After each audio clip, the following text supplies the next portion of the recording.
So good morning, everyone. So today what I'm going to look at are 10 things that candidates want to know about you as part of the recruitment process. So I thought this was quite a good topic to have a look at in terms of getting candidates to engage with you earlier on in the recruitment process and therefore more likely to stay in the process as well. So what we're going to look at is current problems with candidates, and then just a list really of 10 things that candidates want to know about you, which obviously helps them make their decision about you. And then there's going to be a question and answer session, but I'm not going to record that. Okay, so 2022 has been a really interesting year in terms of candidates, and we have seen a number of consistent problems with candidates. So the first one of these is candidates not really being serious about their applications. If you think about when a candidate is looking for a job, they're looking on the job boards, they'll apply for things. Most positions are all on an equal footing. They don't really favour your position over anybody else. They're just applying. And therefore, it's very easy for them to get distracted and not stay in the process. So by getting better information out to the candidates, it will help them to become more serious about their application to you and therefore give you a better chance with the candidate. The next thing that we have seen is candidates are really happy to take the first job that comes along. Now, this is a real turnaround. So over the last 25 years, we have always been able to persuade candidates, if they've got a job offer on the table, but another interview coming up imminently, go to the other interview, see which of them you really like and compare. In the whole of 2022, we haven't managed to persuade one candidate to stay in the process if they have another job offer on the table. Candidates are just happy to take the first job offer that comes along. Again, it's a case of this is the money that I'm after, this is what I'll take, I'll just go. There's no level of loyalty. And obviously, in the long term, that also plays out because they're not bought into your organisation. And then the other thing that we see is they're easily distracted by other opportunities. So what I mean by that is that if other recruitment processes or job vacancies come up that are easier to apply for or are a smoother recruitment process, then they'll go for those. And actually, we've got some figures that show that this year, 2 in 3 candidates have pulled out of a job application because the process hasn't been as smooth as they would have liked.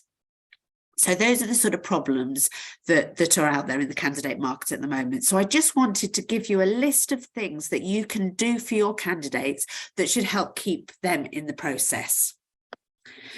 So what do they want to know about you? So it's really easy to think that recruitment is about getting the candidates to sell to you, but that is not the case, and it hasn't been for quite a while now.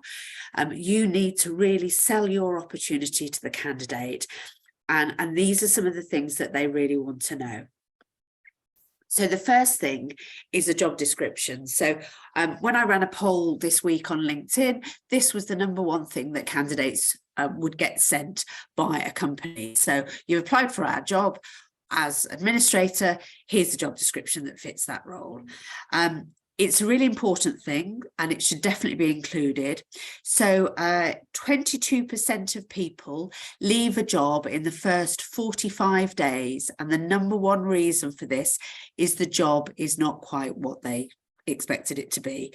So it's really about being really clear with the job description. One of the other things that we see a lot is that, people want somebody into the business because they're really busy. And whilst there is a clearly defined role for them, when they join, they're not doing that role. They're doing more than that. They're a spare pair of hands. And that does not engage with candidates at all. They want to apply for a job and know that that's the job that they do. So have really clear job descriptions for candidates.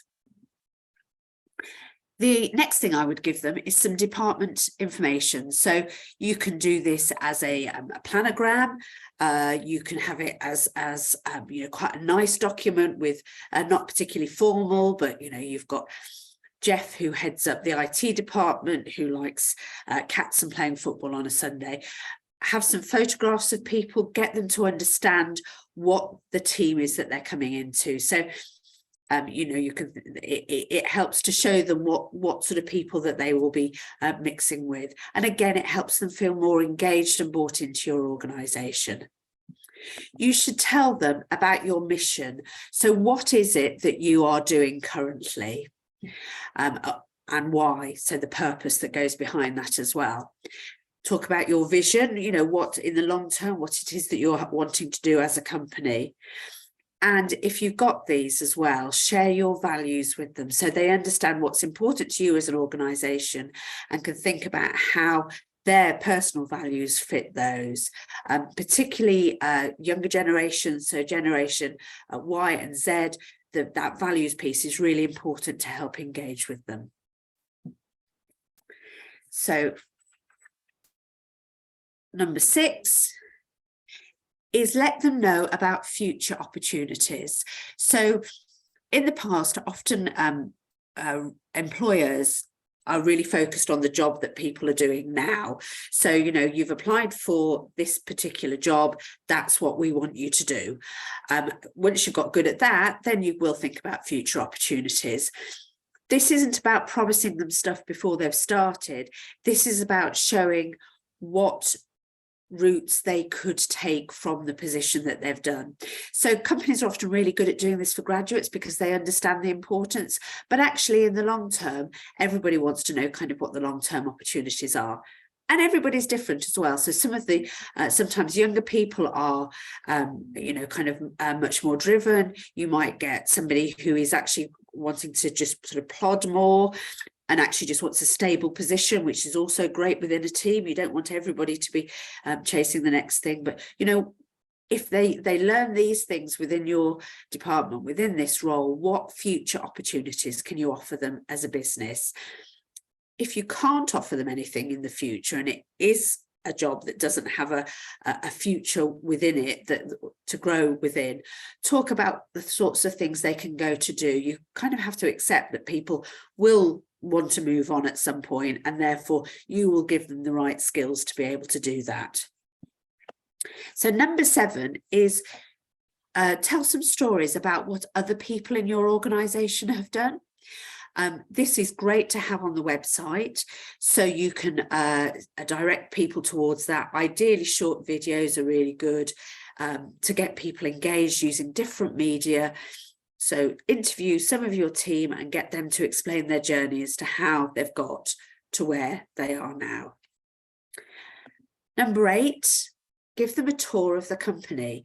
So this has become something that's much more common really within sort of post-COVID is, you know, again, a video tour is really suitable. If you haven't got the budget for that, think about doing a slideshow. So take some pictures and show the sort of working environment so they can really see before they arrive what sort of place it is to work.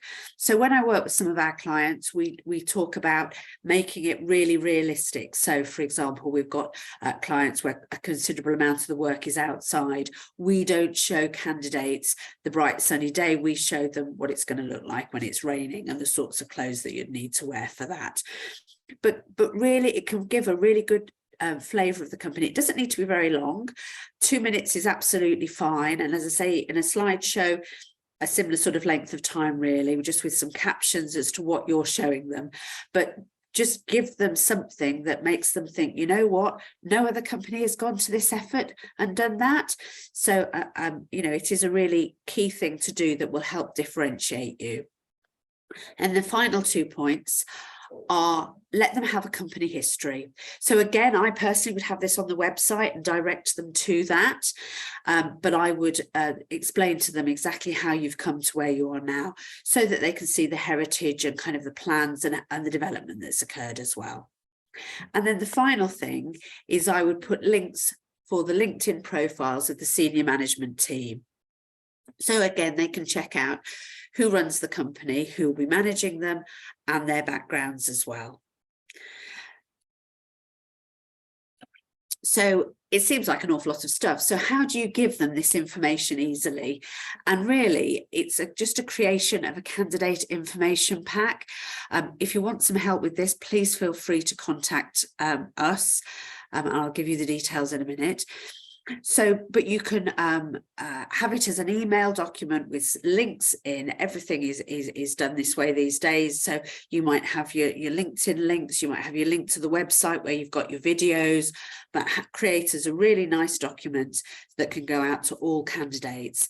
You can change little bits around. So you might want to show just for example, the planogram of the different departments. You might want to put different ones in depending on which position you're recruiting for. Keep it easy, but you make sure that you use it. So that's it really. I think it can make a real difference when candidates are applying and they've got a choice of different positions to go for. This can really help make your position look better. The sooner you engage with candidates and really get them on board, the longer that they will last. This really can affect your retention of a candidate. So please, really think about it. If you do want any help, my name's Caroline Hunt. I'm the Managing Director of Emerald Starfish. We are an outsourced recruitment department, and you can contact me on 0116 2080 246. Thanks ever so much. Take care. Bye-bye.